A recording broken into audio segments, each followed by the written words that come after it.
Ano man ang kadalom sa imo problema, kay Papakla, hindi ka magkabalaka. Biskan sa anong nga tinion, kay Papakla, may aksyon. Tuning in 69.9 FM, on here on Papakla TV.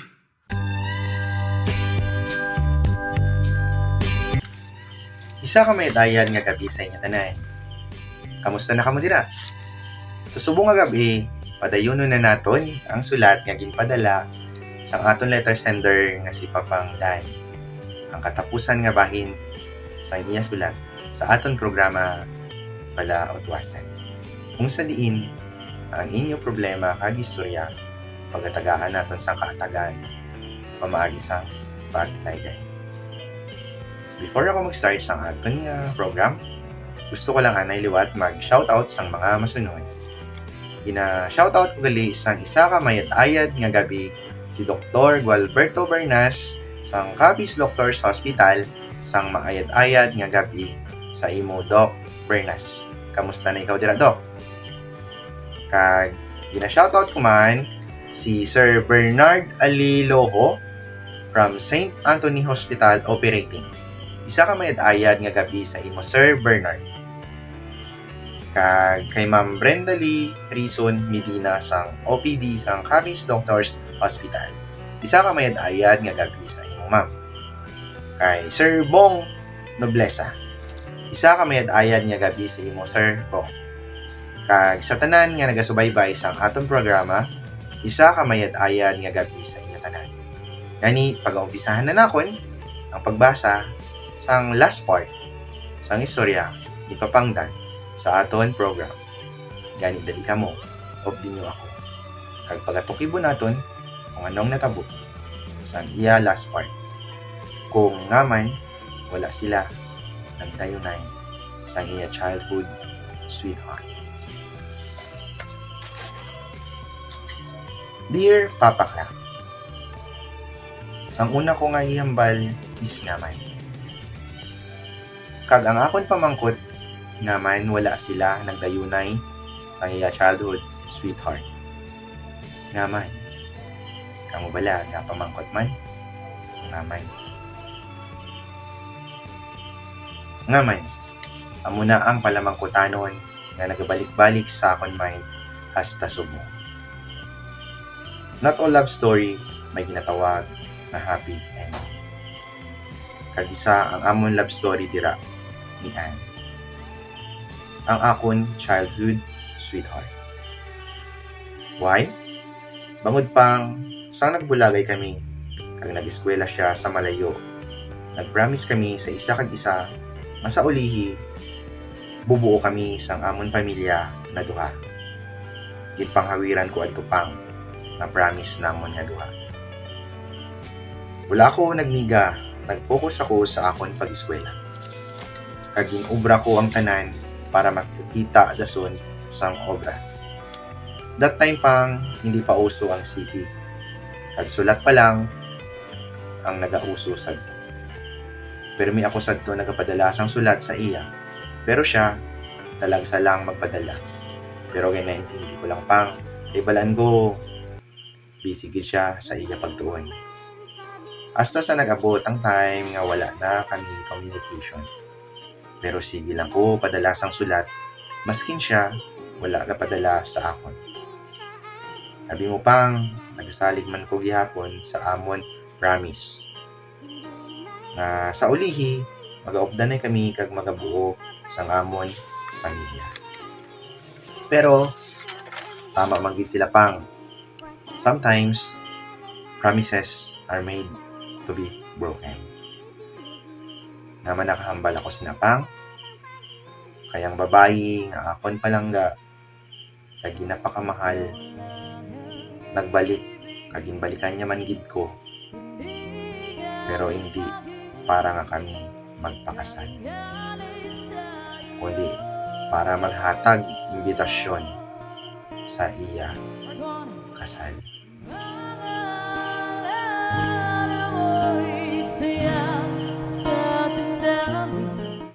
Imbis ka lang kag kasubo ang akon limbadyang. Kagkadamo pala mangkutanon nangyara sa akon paino-ino that time. Kasakit pang kay ang tawo na ginulat mo sang madugay, nagbalik manggid, pero hindi para sa imo.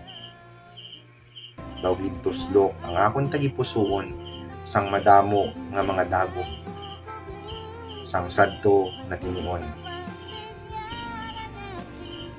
Nagistorya kami pang kaging pamangkot ko sa kung nga man ano natabo. Wala na lang bala sa imo ang promise nato na duwa sa isa ka isa.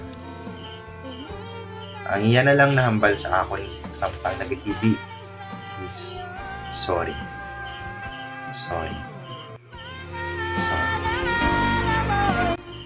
Hambal ko sa iya pang ipapati mo lang gali ako sa imo pag-iuma ng isa lang gali kapakuno-kuno. Anong sala ako sa imo? Nga aging pasakitan mo ako sa kamusin. Nahambal ko adto ng mga tinagapang samtang nagatulo ang akon luha. Gindoko ko na lang ang akon nga ulo samtang nagahilibion. Kaya ang babayi nga ginapakamahal ko, kaging hulat ko sang madugay sa iba lang gali mapakasal. Pero maskin madto na pang ang sitwasyon, hindi ko gihapon makukuha na maaki sa iya. Amo ko siya kapalangga.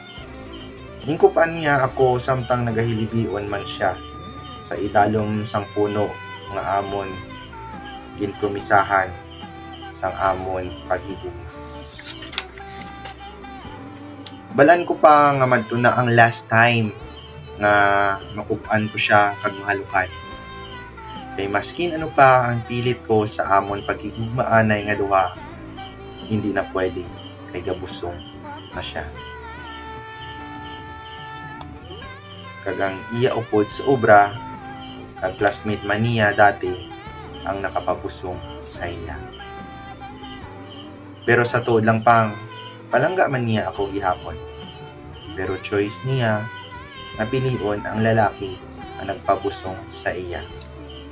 Gani pang, wala na ako sang mahimo kay nagdesisyon na siya napilion ang lalaki nga ato kag hindi ako.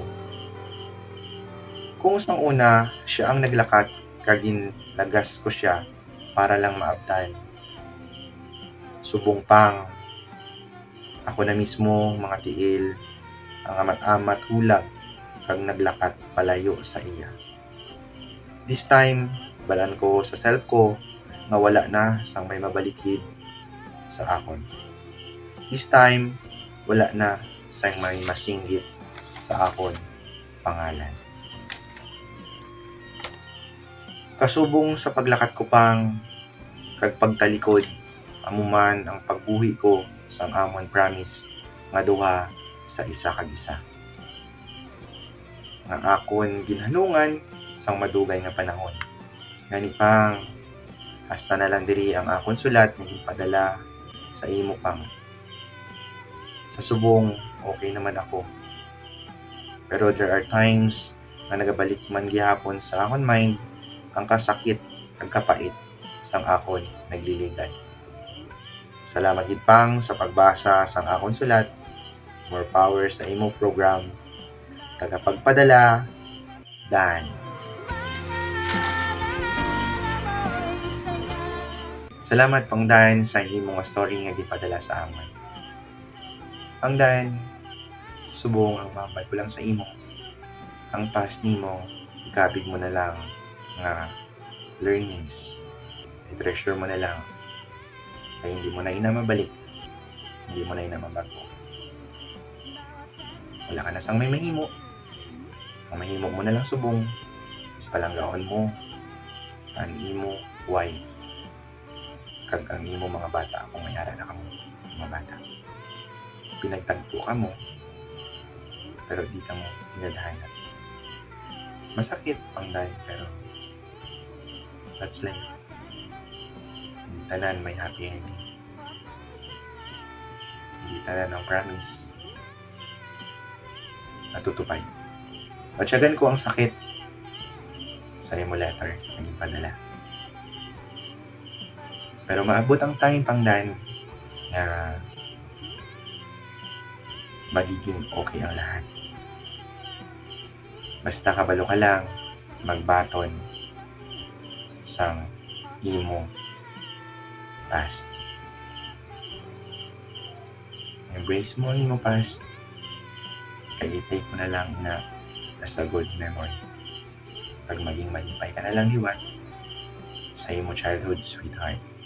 Hindi man ka mo ang nagdayunay sa ulihi, at least nakita mo na masadya siya sa iya ginpili nga kabuhi sa subong. Sa liwat, thank you sa imo sulat, and God bless. This is your Papa Kla saying good night and signing off. God bless. Bye-bye.